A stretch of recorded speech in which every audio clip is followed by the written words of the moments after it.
Hai, apa kabar sahabat YT artikel 2? Kali ini saya akan membacakan lanjutan alur cerita kisah cleaning service yang ternyata anak orang kaya.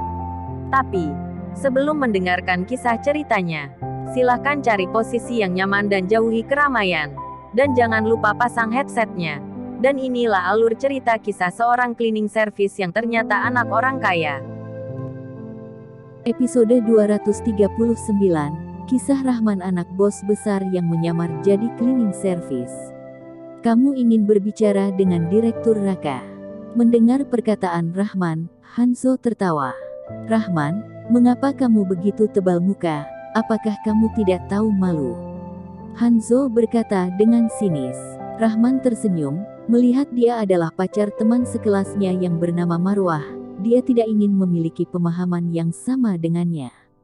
Tetapi begitu dia ingin pergi, Hanzo menghentikannya. Rahman, sebenarnya apakah kamu ingin mengatakannya? Apa yang ingin kamu lakukan datang ke perusahaan kami? Jika kamu ingin melamar pekerjaan, aku akan langsung memberitahumu, kamu dieliminasi. Rahman berhenti, menatap Hanzo dari atas sampai bawah, dan kemudian dia tersenyum. Aku kasih kamu kesempatan. Jika kamu tidak mengambilnya, jangan salahkan aku tidak menghargai Marwah. Percaya atau tidak, dalam satu panggilan, Raka akan turun dan menjemputku sendiri. Kamu menyuruh Direktur Raka menjemputmu. Hanzo berkata sambil tersenyum. Rahman, apakah kamu bercanda? Kamu pikir kamu siapa? Hanya seorang cleaning service, kamu ingin bercanda di depanku. Jika kamu dapat menyuruh Direktur Raka turun untuk bertemu denganmu, aku akan berlutut dan bersujud kepadamu. Rahman mengangkat alisnya dan sambil bercanda berkata, serius? Serius, selama kamu bisa menyuruh Direktur Raka turun untuk menjemputmu, aku akan bersujud padamu. Tapi jika Direktur Raka tidak datang, kamu harus menjilat sepatuku sampai bersih. Hanzo berkata dengan wajah menghina. Siapa Rahman? Dia pikir dirinya tahu betul. Pada saat berada di Jadeon 36, dia ingat bahwa Luna membantunya untuk mengatur pekerjaan untuk Rahman. Baiklah, kamu harus tepati janji. Rahman tersenyum dan mengeluarkan ponselnya untuk menelpon Raka. Hanzo tidak tahu apa-apa, jadi dia memberinya pelajaran, berharap setelah pelajaran yang mendalam ini, dia dapat menempatkan semua pikirannya pada pekerjaan, dan bukan berdebat dengan orang lain selama jam kerja. Karena Hasbia sudah melihat kemampuan Hanzo untuk bekerja, itu berarti dia juga pasti ada skillnya. Sebagai bos besar perusahaan, tentu saja berharap bisa memiliki lebih banyak orang berbakat di tangannya.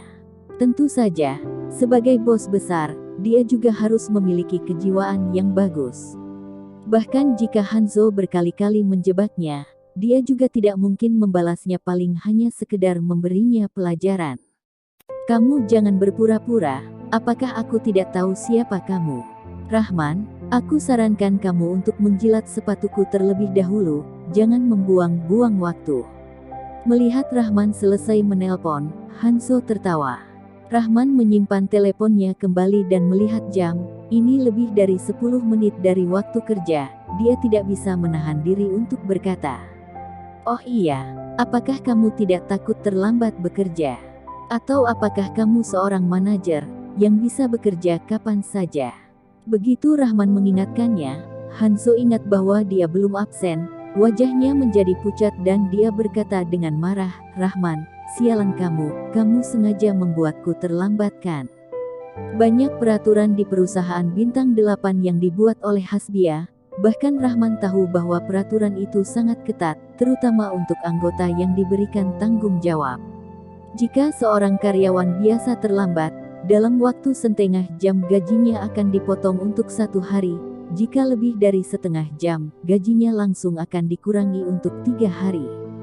Jika manajer terlambat, dalam waktu setengah jam gajinya akan dipotong selama 3 hari dan jika lebih dari setengah jam gajinya akan dipotong selama 5 hari.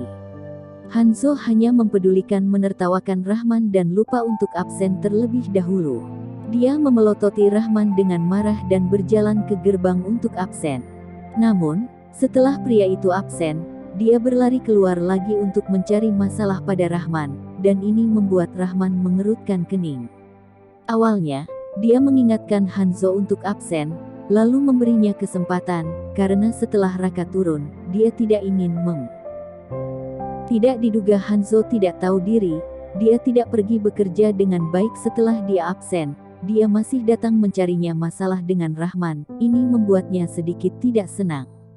Dia percaya bahwa Hanzo pasti memiliki kemampuan, tetapi sikap kerja ini, masalahnya terlalu besar, maka dia harus dihukum berat. Rahman, kamu membuat gajiku dipotong selama 3 hari, kamu sengaja kan? Hanzo berjalan keluar dengan marah. Rahman menggelengkan kepalanya, dan senyum tipis di wajahnya menghilang. Kau yang mencari semua ini, ada apa denganku? Kau yang pertama kali menyusahkanku, kaulah yang akan menghalangiku dari mengoceh dan mengolok-olok. Aku ingin bertanya padamu, apakah kau pikir orang yang bekerja di perusahaan bintang 8 adalah orang-orang hebat, sehingga bisa memandang rendah orang lain? Tanya Rahman. Hanzo terkejut, tanpa diduga Rahman berani memberinya pelajaran, tiba-tiba paru-parunya seperti ingin meledak. Tetapi tepat ketika dia ingin marah, dia melihat Raka keluar dari gerbang dengan cepat, setelah melihatnya, dia datang ke arah mereka. Direktur Raka benar-benar datang. Melihat Raka, Hanzo menekan amarahnya dan menatap Rahman dengan heran, sedikit tidak percaya bahwa Rahman benar-benar mengenal Direktur Raka. Tidak mungkin, benar-benar tidak mungkin, ini pasti hanya kebetulan, jika tidak bagaimana anak ini bisa mengenal Direktur Raka. Direktur Raka, aku terlambat karena bocah ini, dia bersikeras masuk ke kantor, aku menunda absen hanya untuk menghentikannya. Hanzo kepikiran dengan keterlambatannya dan segera menyalahkan semuanya pada Rahman. Hanzo, kurang ajar apa maksudmu? Tuan Rahman adalah tamu terhormatku, kamu telah menghalangi dia untuk masuk, siapa yang menyuruhmu menghalanginya? Wajah Raka berubah dan dia berkata dengan suara berat. Ini adalah bos besar perusahaan, orang ini menghalang bos besar untuk masuk, bukankah itu cari mati? Tamu terhormat, Hanzo terkejut, bukankah Rahman hanyalah seorang cleaning service? Jabatan apa yang dia miliki untuk menjadi tamu terhormat Direktur Raka? Wajah Hanzo murung, tidak peduli apa yang dikatakan Raka benar atau tidak, bahkan jika Rahman tidak mengatakannya, dia sebagai wakil manajer Departemen Personalia perusahaan, dia tidak dapat membedakan antara yang primer dan yang sekunder. Awalnya dia bekerja sebagai cleaning service, dia membuang waktu setengah jam dan ini merupakan pelanggaran yang serius. Aku pikir akan lebih baik jika kamu dipindahkan ke Departemen Cleaning Service sebagai wakil manajer, kata Raka dengan suara dingin. Begitu wajah Hanzo berubah, dia menyadari bahwa dia telah melakukan kesalahan serius lagi. Dia membenci Rahman sampai ke lubuk hatinya, tatapan matanya kepada Rahman penuh amarah. Kau masih belum melupakan taruhan kita kan? Rahman bercanda dan tersenyum, mengingatkan Hanzo. Wajah Hanzo berubah menjadi jelek, jika dia berlutut dan meminta maaf kepada Rahman, lebih baik dia mati. Namun, dia juga pintar dan langsung mengabaikan Rahman, dia berkata kepada Raka. Maaf, Direktur Raka, aku akan menulis makalah ulasan dan mengirimkannya kepada kamu nanti. Dia berkata dan berjalan ke gerbang, bagaimana mungkin dia berani tinggal di sini dengan sindiran Rahman. Hanya saja dia benar-benar tidak enak. Sudah jelas Rahman hanyalah cleaning service, bagaimana dia bisa kenal dengan Direktur Raka? Bajingan ini adalah tamu terhormat Raka, apakah ini suatu kebohongan? Bagaimana cara menghadapinya, Tuan? Setelah Hanzo pergi, Raka dengan hati-hati menatap Rahman. Ini adalah seniornya, dia berani menyinggung bos perusahaan, dia merasa bahwa dirinya akan dimarahi oleh Rahman. Bersambung.